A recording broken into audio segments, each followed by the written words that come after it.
তো আজকের সেটা হচ্ছে কোষ প্রাচীর। এটা কোষ প্রাচীর লিখেছেন, সেল ওয়াল বা কোষ প্রাচীর। তো কোষ প্রাচীর সম্পর্কে দু একটা কথা।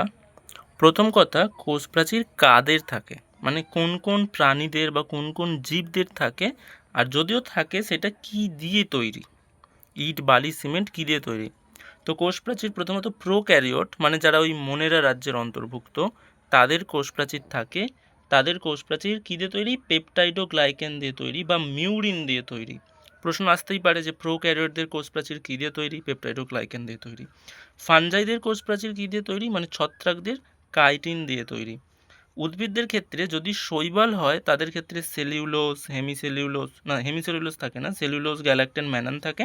আর হায়ার প্ল্যান্ট মানে আম জাম কাঁঠাল, এদের ক্ষেত্রে সেলুলোজ, হেমিসেলুলোজ, পেকটিন, প্রোটিন, এই সমস্ত জিনিস দিয়ে তৈরি।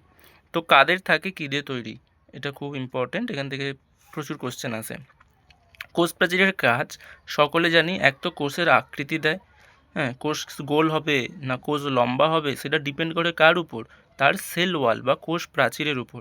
আর দ্বিতীয় কাজ হচ্ছে কোষকে রক্ষা করে, মেকানিক্যাল ড্যামেজ থেকে বা কোনো ইনফেকশন থেকে কোষকে রক্ষা করে। এবার প্রশ্ন হচ্ছে কোষ প্রাচীর তৈরি কিভাবে হয়। তো কোষ প্রাচীর তৈরির এই তিনটে ধাপ আমি একটু ডিটেলসে আলোচনা করার চেষ্টা করছি। আগে ছবিটা একটু দেখে। তো সাপোজ এটা একটা উদ্ভিদ সেল, আমি মার্কিং করছি, এটা একটা উদ্ভিদ সেল, এটা দ্বিতীয় উদ্ভিদ সেল।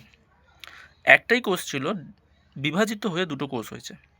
তো দুটো কোষের মাঝখানে প্রথমে কি হয়েছে, স্পাইন্ডেল ফাইবার বা বেমতন্তুগুলো জমা হয়, এই মিডিলে জমা হয়েছিল আগে, একদম প্রথমে যখন এসব কিছু ছিল না, দুটো কোষের মাঝখানে বেমতন্তুগুলো জমা হয়েছে। তখন তাকে আমরা বলেছিলাম ফ্র্যাগমোপ্লাস্ট। এই যে বলেছি ফ্র্যাগমোপ্লাস্ট কি?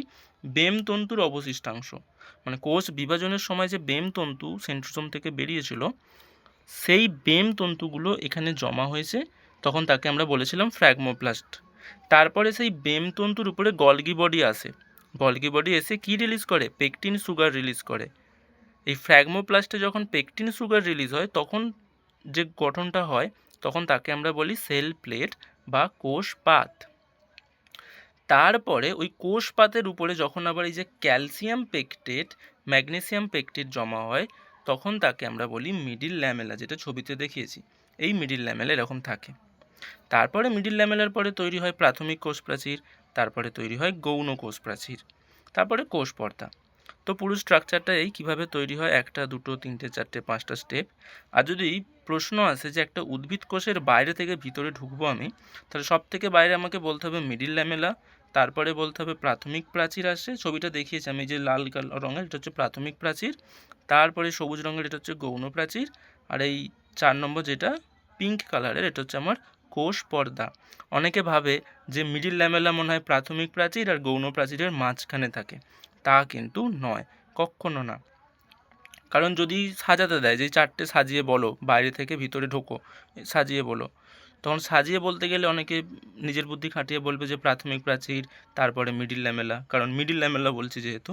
কিন্তু অ্যাকচুয়ালি না, যদি আমাকে বাইরে থেকে ভিতরে সাজাতে বলে এই চারটে কোথায় কখন থাকে, আমাকে এইভাবেই বলতে হবে, মিডিল ল্যামেলা, তারপরে প্রাথমিক প্রাচীর, তারপরে গৌণ প্রাচীর, তারপরে কোষ পর্দা, ভিতরে বা সাইটোপ্লাজম, কোষের ভিতরে যা থাকে তাই। আচ্ছা, তাহলে আমি ফ্র্যাগমোপ্লাস্ট সম্পর্কে বললাম যে এটা বেমতন্তুর অবশিষ্টাংশ।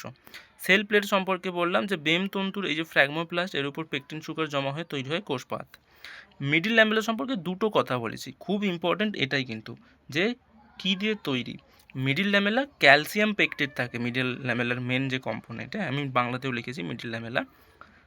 তো আর একটা কথা, একটা যখন পেয়ারা কাঁচা ছিল তখন সে খুব শক্ত ছিল, কিন্তু যখন পাকে সে নরম হয়ে যায়। কেন নরম হয়? কারণ এই পিয়ারার যে কোষ প্রাচীর থাকে, সেই কোষ প্রাচীরের মিডিল ল্যামেলা নষ্ট হয়ে যায় বা ডিসলিউশন হয়ে যায়। আমি এখানে লিখতে পারিনি জায়গার অভাবে। ফল পাকলে নরম হয়, তার কারণ কিন্তু এই মিডিল ল্যামেলা ডিসলিউশন হলে তবেই ফল পাকলে নরম হয়ে যাবে। হয়তো একটা আম কাঁচা বেলায় শক্ত, কিন্তু পাকলে আমের খোসাটা বেশ নরম হয়ে যায়, তার কারণ হচ্ছে সেই খোসার মধ্যে মিডিল ল্যামেলাটা ডিসলিউশন হয়ে গেছে, নষ্ট হয়ে গেছে বা গলে গেছে। এগুলো হলো। আর একটা ইম্পর্টেন্ট যেটা হচ্ছে plasmodesmata. So what is plasmodesmata? Plasmodesmata সম্পর্কে একটা কথাই মনে রাখতে হবে, আমি এখানে লিখেছি সাইটোপ্লাজমিক ব্রিজ। সাইটোপ্লাজমিক ব্রিজ মানে কি? দুটো কোষ, একটা উদ্ভিদ কোষ, এর মাঝখানে যে আমি পাইপ দেখিয়েছি, যে পাইপ, এগুলো আসলে ছোটো ছোটো অনেক পাইপ, হ্যাঁ, তো এই পাইপগুলোকে বলা হচ্ছে প্লাজমোডেসমাটা। আমি এখানে লিখেওছি যে দুটি উদ্ভিদ কোষের সাইটোপ্লাজমকে যুক্ত করে মালপত্র যায় আসে, মানে এই কোষের কোনো কম্পোনেন্ট, কোনো প্রোটিন, ভিটামিন যা কিছু যদি ওই কোষে আমাকে পাঠাতে হয়, তখন কীভাবে পাঠায়? তখন এই প্লাজমোডেসমাটার মাধ্যমে পাঠায়।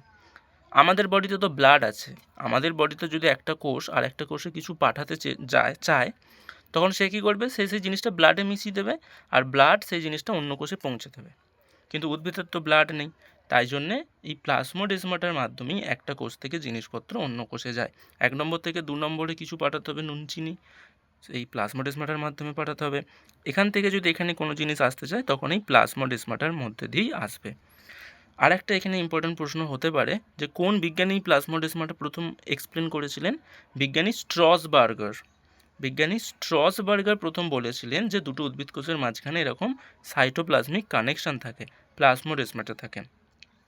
তো পুরো ব্যাপারটা আমি একটু জিস্ট করে দিই। তো ইম্পর্টেন্ট কথা হচ্ছে যে কাদের কোষ প্রাচীর থাকে? 3 জনের কোষ প্রাচীর থাকে, প্রোক্যারিওটিক, ফানজাই, প্ল্যান্ট। প্রোক্যারিওটদের কোষ প্রাচীর কী দিয়ে তৈরি? পেপটাইডোগ্লাইকেন দিয়ে। ফানজাইদের কী দিয়ে তৈরি? কাইটিন দিয়ে।